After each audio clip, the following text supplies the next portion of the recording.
Hey, what's up guys, Tech Guy Hodger here, and in this video I'm going to do a roundup of, well, basically what everyone wanted to see today, which was the iPhone 5.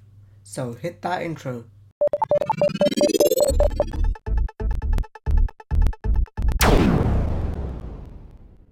So let's get started, and I'm not going to do like specs or any detailed kind of stuff. It's just a quick overview of what the basic consumer needs to know about the iPhone. So if you know what the iPhone 4 looks like, it's basically this guy. So imagine this, but with a taller screen. That is basically what the new iPhone 5 looks like. It's got a 4-inch screen, diagonally it's just a bit taller, slightly thinner. So imagine this without the back plate. That's how much they've managed to shave off the edge of the iPhone. It's got 4G LTE, and that will be coming to the UK as soon as someone in the UK has announced that they're starting 4G, which is people like T-Mobile and 3 have announced a bit that they will be rolling out 4G very soon. And what they basically did was they went over the iPhone 5, that it's gonna have a bigger screen, it's gonna have 4G, it's gonna have 3 microphones at the top, at the back, and at the bottom. Noise cancellation for the earpiece, and also it will have iOS 6, of course, and then they just went over iOS 6, where it was basically everything we saw in WWDC. It kind of got a bit boring because there was nothing new. It wasn't anything we hadn't seen before. So it was a bit like, get on with it, we've seen this. And then they announced something else. Tim Cook came back on after all the iPhone stuff was announced. Oh, and of course, there's a new connector called the Lightning connector, so everything else is now redundant in terms of accessories. But don't fear, they've announced an adapter. Only Apple can announce an adapter. So they've announced an adapter, and it is basically, I think this was the most leaked Apple event ever to happen in the history of Apple events. Everything was leaked. It was everything we already saw. There was the 8-pin connector, which looks a bit like a MagSafe or a bit like a Thunderbolt connector. So yeah, and that is basically the connector. Smaller speakers at the bottom. We never really got to see the bottom of the phone. I don't think they actually showed it. Did they? I don't know. I think they did. Maybe they didn't. If they did, if there's pictures, I will post them up somewhere here. You'll see them scattering around the screen. And then Tim Cook came back on stage. iOS 6 was basically what we saw in WWDC. So if you need to know what happened there, what was in iOS 6, link below of the WWDC video where I recap iOS 6. It is basically all of that. And then Tim Cook came back on, and we all thought that was it. It was a wrap up. We were about to just get out of our seats and be like, okay, thank you very much. But then Tim Cook said something. He said, we're passionate about our music and iTunes. So then everyone got a bit excited. They kind of saw what was coming. And then he said, and then the guy from iTunes came on. I forgot what his name is. I'll put an annotation below. I don't really keep up with the names. I'm more interested in what they've announced. So yeah. And then what happened was they announced a new version of iTunes. Now this will have a tweaked interface. I won't say a totally renewed interface. It's a tweaked interface of iOS. Sorry, I'm a bit... yeah. Anyway. So it will have a tweaked interface of iTunes, and it will have they've got a new version of, they've got a new mini player, and it's just slightly different. I'll put pictures up of how it looks. It's hard to put into words really what it looks like, but the main thing is that it's got a little drop. It also has a drop down menu of all the songs which are in your playlist next, I think. Like I said, I'll put annotations and pictures around of what it looks like.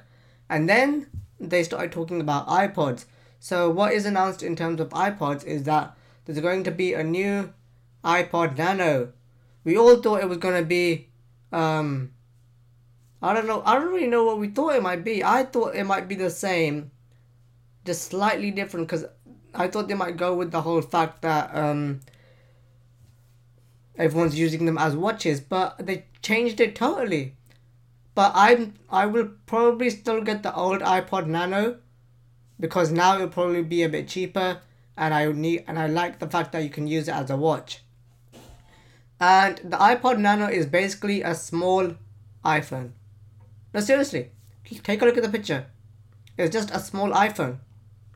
So yeah, it's a small iPhone. They said they wanted it to have a bigger screen. They wanted it to have controls, which you could touch and stuff.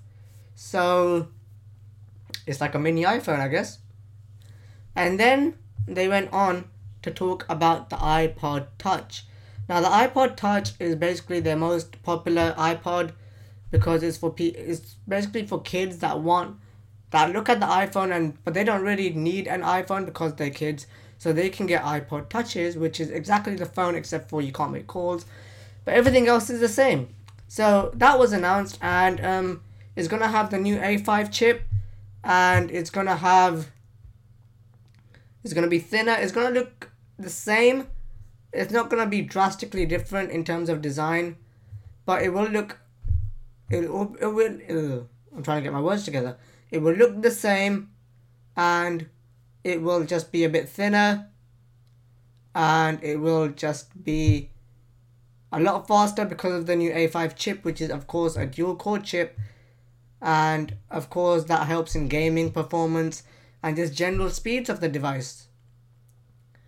And I will do a proper wrap up of the iPod events in another video. I just thought I'll let you know that new iPods have been announced, which ones they were, and I'll put prices and all that in another separate video for the iPods, because I didn't think they will talk about the iPods. I thought they'll only talk about iPhones, and then in a separate media event they might talk about iPod Touches, Nanos, Shuffles, and all the rest of it.